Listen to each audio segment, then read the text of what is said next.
efficacy? Not quite as much, not as good a percentage yield. And I think the reason is too much interference from most of them don't shield their rooms or anything. Thank you. Excellent questions, Michael. Here, Mustafa. Dr. Ray, I think you have unique expertise in cardiac as well as environmental medicine. I just wanted to draw that link, if you could briefly, I know you could probably talk about this for hours, between cardiovascular disease and the environment and what we might as building biologists do to... Oh, I tell you, it's absolutely staggering, the cardiovascular, because what happens when a pollutant comes in the body, whether it's electromagnetic or whether it's chemical, the first thing that happens is you trigger the initial response to the body, which is the release of adrenaline. And of course that constricts the blood vessel and gives you lack of oxygen to that particular small tissue area, okay?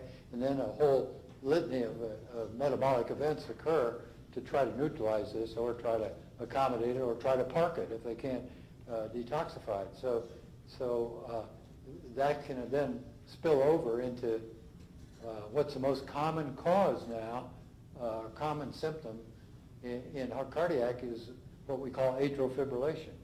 Seems like half the population has come down with atrial fibrillation now, which is just an irregularity of the atrium, okay?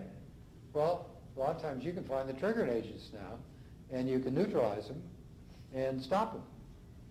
And I mean, I've got people that have called me and say, hey, doc, every time I go by the microwave, I get my heart flare up. Every time I go by a TV or every time I go by this or that, something flares up, you know. Well, you don't want that to flare up too much because the next thing from atrial fib is ventricular fib, which means death. And all you have to have is a run of about 10 of those and you're done for. So you would like to keep that at a minimum. And then the other angle is the pumping chamber, okay? Well, the pumping chamber is semi-autonomous, but it does run by electricity. And I'll never forget, I had this old lady who came in from Hawaii, 70 years old. She couldn't walk from here to here across the room. And she was on all the famous cardiac drugs that there were. And she really needed a heart transplant. And they said, no, we're not giving anybody a heart transplant at that age, you know, because the hearts are too premium. She's lived her life. So basically what they did is gave a death sentence to her, what I call is Obamacare.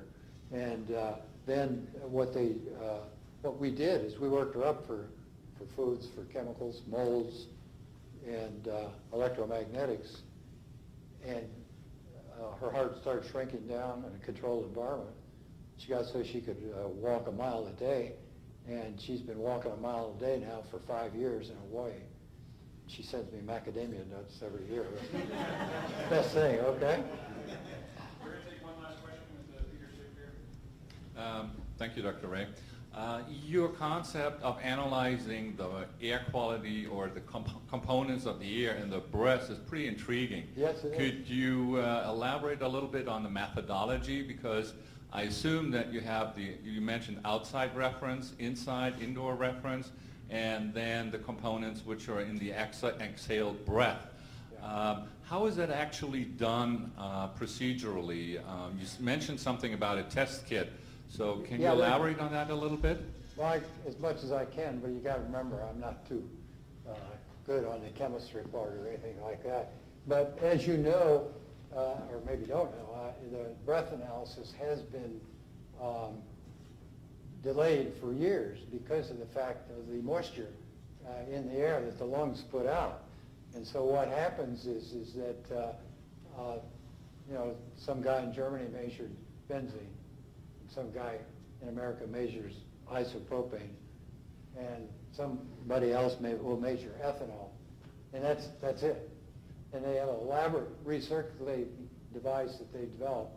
This is Masana Corporation in New Jersey, and what they've done is they've incorporated all the best things they can do from GCMS into that. Okay, and they can now measure 600 chemicals. And I found it very efficacious when you compare it with the kits for the indoor and outdoor air. Unfortunately, it has to be done in a physician's office yet. Whereas the kids, they have Draeger tubes and other tubes that you collect the air for 15 minutes, an hour, whatever, how long you ever want it, okay? And then they run it through the GC&MS. This is done by a corporation in Dallas that's worked with us for years.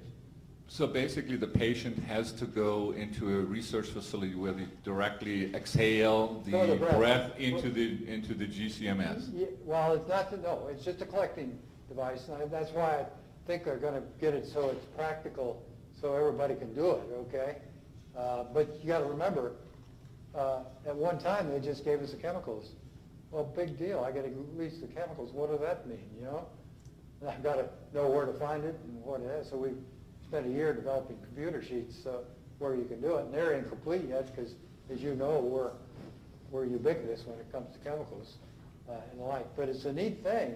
And so, you know, you guys can take the kits and do air outside, air inside if you need to, and do it. I mean, gosh, I found one patient just not long ago who had 8 different aldehydes in her house analysis, indoor analysis. There was no question what was causing her problem, you know? And we had to start rooting out all the triggering agents for those aldehydes. Excellent. Outstanding question, Peter. Grateful for that. For those of us who do sampling, it was on my mind as well. Dr. Ray, truly and honestly, on behalf of everyone here, we can take up the entire day talking to you. We're so grateful. Thank you very much. Maybe next year. We would be happy to have you back. Thank you very much, Dr. Ray.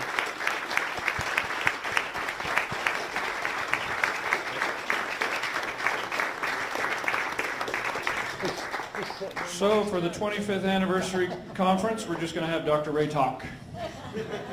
And we'll have twice as many people, and it'll take twice as long, and it'll be twice as fun. Thank you again, Dr. Ray. 10-minute break. We're running a little behind, but I don't think anyone's complaining. But quick break if you can, folks. Be right back here in your seats.